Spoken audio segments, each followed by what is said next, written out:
ተአምረኛ ዘይቲ ኣብ ሓፂር ግዜ ቅንድብና ሸፋሽፍትና ዘንውሕልናን ዘብዝሕልናን ቅድሚ ጨጉርና ዝበርሐ ዘውቅለልና ዘንውሕልናን ዘብዝሕልናን ሰላምታ ይረሳዕኹን። ሰላም ከመይ ቀኒኹም? ኣነ ሰላም እግዚአብሔር ይመስገን። ብወገንኩም ሰላም ክትህልዩ ተስፋ ይገብር። ከምቲ ልሙድ ንዓይ ዝጠቐመኒ ንኣኻትኩም ጠቓሚ ዝኾነ ሒዘልኩም መፅኒ ኢኹ። ንስኻትኩም ድማ ከምቲ ልሙድ ሓደሽቲ ንዝኾንኩም ሳብስክራይብ ናገበርኩም ነበራት ድማ ብላይክ ኣባራትዕኒ ብፍቓድኩም ላይክ እና ሳብስክራይብ ትገብሩለይ ድማ ብጣዕሚ እየ ዘመስግን። ኩራት ኣኻተይ ላፍቲ ሙሉእ ኣሰራርሓ ክወስደኩም እየ። ክሳብ መጨረሻ ብሓደ ንፅናሕ።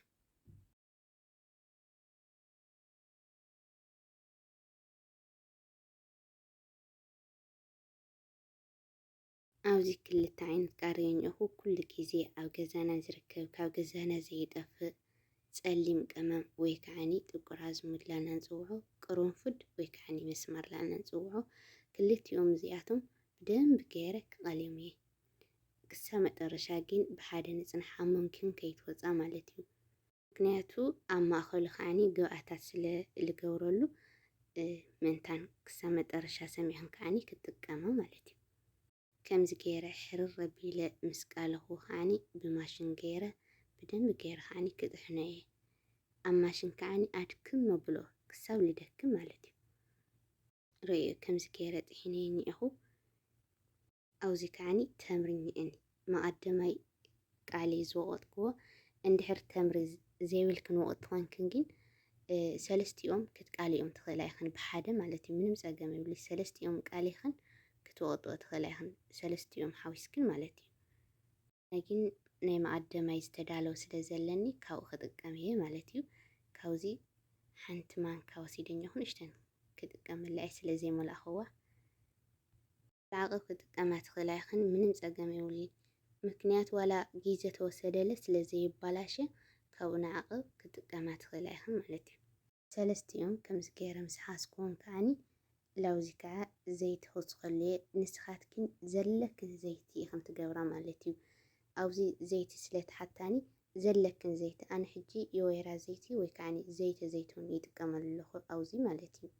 ካልኣይ ከዓኒ ናይ ሽጉርቲ ዘይቲ ናይ ፃዕዳ ሽጉርቲ ዘይቲ ማለት እዩ። ርኢኹ እንድሕር እዚ ዘይብልክን ብቲ ንስኻትክን ትጥቀማሉ ዘይቲ ትጥቀማ ትኽእላ ኢኽን ምንም ፀገም የብሉ። ሰው ብዘለዎ እዩ ዝሰርሕ ማለት እዩ። ኣነ ግን እዚኣቶም እየ ዝጥቀመሎም ቶም ዘይቲ ማለት እዩ።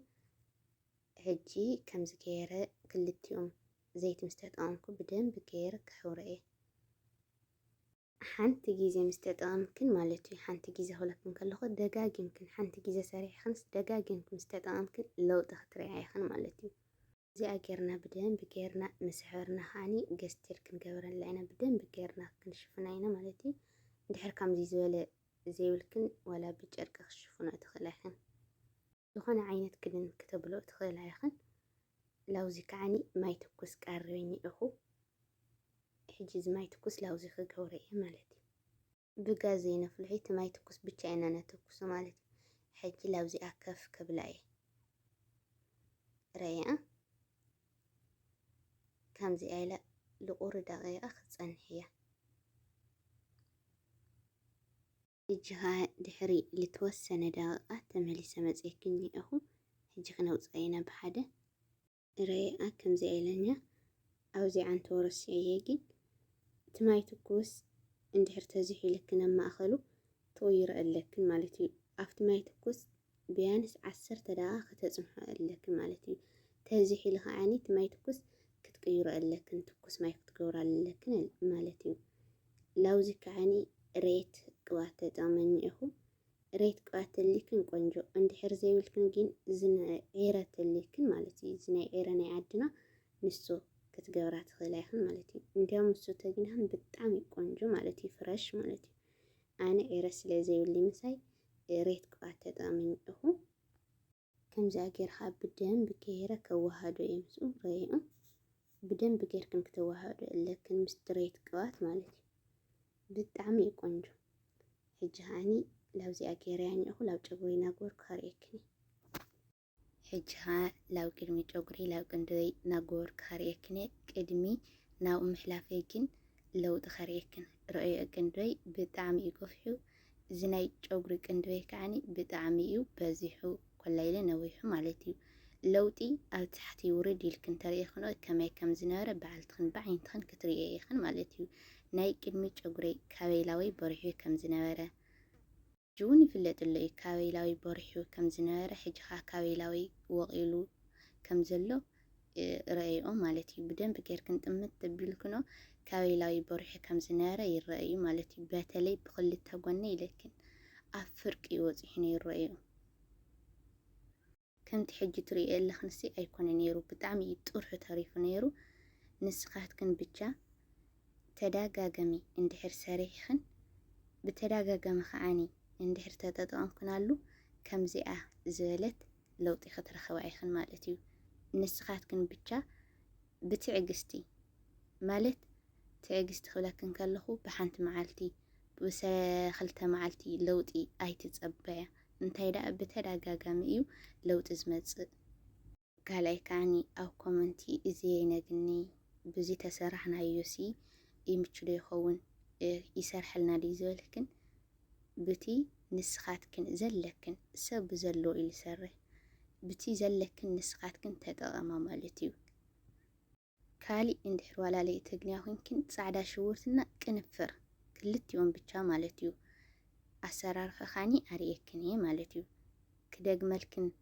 ተደሊኽን ኣብ ኮመንቲ ጽሓፋለይ ወይ ከዓኒ ለታሕታይ ውርድ ኢልክን ክትረኽባ ትኽእላ ኢኽን ማለት እዩ ጻዕዳ ሽውርቲ ሓንቲ ጻዕዳ ሽውርቲ ቅልጥ ኣቢልክን ናይ ቅድሚ ጨጉርኽን ብደንቢ እቲ ልበርሐ ፍሕፍሕ ተቢልክኖ ብጣዕሚ እዩ ዝወቅል ጻዕዳ ሽውርቲ ይጨነኒ ይተብልክን ከዓኒ ብቕንፍር ማለት እዩ ሓንቲ ቅንፍር ወሲድክን እዚ ናይ ቅድሚ ጨጉርኽን እቲ ዝበርሐ ፍሕፍሕ ተቢልክኖ ብጣዕሚ እዩ ዝወቅል ኣርእየክን እየ ኩሉ ኣርእየክን እየ ማለት እዩ ሓደሽቲ ዘለኽን ለታሕታይ ውርድ ኢልክን ክትርእዮ ትኽእላ ኢኽን ማለት እዩ ከምዚ ዝብለኹ ድማ ጽቡቕ ነይረዋ ግን ከዓ ኣይንረክብ ከምዚ ዝበለ ስለትብላኒ ልኡ መልሲ ምንታን ክኾነክን ንስኻትክን ብዘግንኽነ ኢኽን ትሰርሓ ማለት እዩ ከምኡ ተኾይኑ ኸዓኒ ናይ ጻዕዳ ሽውርቲ ከምታ ዝረአኹን ዓንቶ ዘይቲ ከምኣ ክትገዝኣ ትኽእላ ኢኽን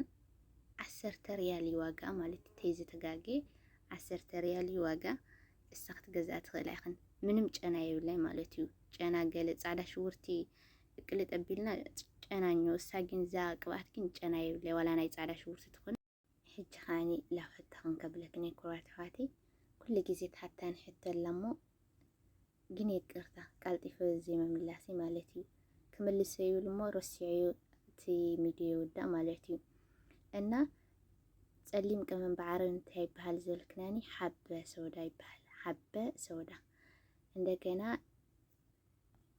ኣባዓኸ ኸዓኒ ሕልባላሊ ይጽውዕዎ ማለት እዩ ሕልባላሊ ይጽውዕዎ ናይ መቐደመይ ናባዓኸ ሰሪሐልክን ማይ ትኩስ ድኽይ ተጠቒምኪ ወይ ከዓ ዝህል ዝበልክናኒ ማይ ትኩስ እየ ተጠቒመ ኣሽዒቱ እውን ነጊረክን እየ እንድሕር ለየዳመፅክና እንተኮይንክን እምበር ኣሽዒቱ እውን ይነግረክን ነይረ ግን ከዓኒ ማይ ትኩስ እየ ተጠቒመ ማለት እዩ እንደገና ብዘይቲ ክመፀክን እየ ከምቲ መቐደማይ ዝበልክን ብዘይቲ ከዓኒ ከመይ ጌርና ክንጥቀሞ ከርእየክን እየ ማለት እዩ ልኡ ጌርና ክንደይ ሰዓት ንፀንሕ ዝበልክናኒ ሰዓት ይፈረቓይ ሰዓት ክፀንሓ ትኽእላ ኢኽን ማለት እዩ ምክንያት ኣብ ጨጉርክን ተደንጉ ከዓኒ ጉድኣት የብሉ የንውሐልክን የብዝሐልክን እምበር ምንም ጉድኣት የብሉ ምክንያቱ ተፈጥራዊ ነገር ስለ ዝኾነ ምንም ኬሚካል ስለ ዘይብሉ ኣብ ጨጉርክን ተደንጉ ከዓኒ ምንም ለጨጉርክን ምንም ፀገም ዘውፅሖ የብሉ ማለት እዩ ካሊእ ሕቶ ኣሎ ናይ ስራሕ ኸርእየና ዝብል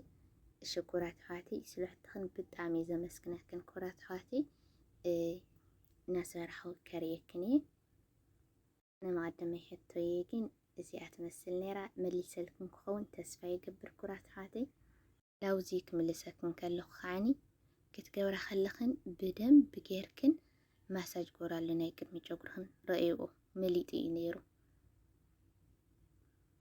ብደንብ ማሳጅ ጌርክን ከዓኒ ላስተ ጌርክን ብደንብ ጌርክን ጥምጥም ወልኦ ማለት እዩ ኣነ ምሸት ገይረ ልድቅስ ማለት እዩ ኣሽዑ ለሽዑ ኣይሕፀወይ ማለት እዩ بدنب ساعات كتوسدالكن أو جوجرخنسي ساعاتات كتصنحلو قلطفكن كيتحصوقو مالتي ውፅኢት ከዓ ምእንታን ክትረኸባ ኣብ ጨጉርክን ንኡ ጌርክን ክድንጉያለክን ማለት እዩ።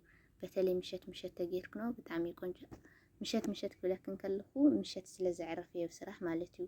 ኣብ ዘዕረፍክኖ ስራሕክን ኣብ ዘዕረፍክኖ ቻንስኻትክን ክትመትኩራ ከለኽን ከም ተዓንተው ዝበልክን ብተደጋጋሚ ክኾን ኣለዎ። ውፅኢት ክትረኸባ ተደሊኽን ደጋግምኦ ማለት እዩ። እና ናይ ሎማዓንቲ ትሕዝተይ እዚኣ ትመስል ነይራ። ክሳብ ሓድሽ ትሕዝቶ ዝመፀኩም ኣብ ዘለኹምዎ ሰላም ጤና ፍቕሪ ይምነየልኩም ኩራት ተኻተይ ደስ ተላትኩም ዛምዲ ከዓኒ ሸርና ላይክ እናገበርኩም ተሓባበሩኒ ይብለኩም ኩራት ተኻተይ ሰላም ቅኒ ኣብ ዘለኹምዎ ሰላም ይግበረልኩም።